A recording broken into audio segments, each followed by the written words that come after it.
I'll start. Hey everybody, it's Neil, and check out what I have here. I have these precision drill bushings. And so what these are is if you want to make your own kind of jig. So like we made one here, you can see it came with, how many did it come with? 1, 2, 3, 4, 12. So you have 12 of them, so you can make a 12-hole jig. So right here we have a 3-hole jig that we have made. So you see we have 1, 2, 3. We basically drilled the size hole for the bushing.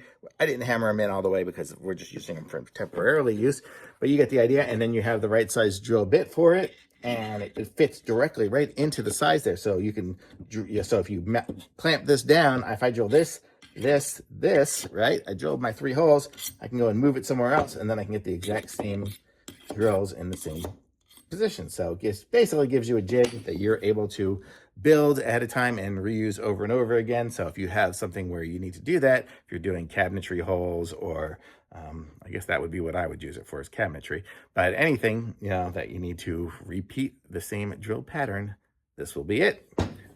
Thumbs up, very nice.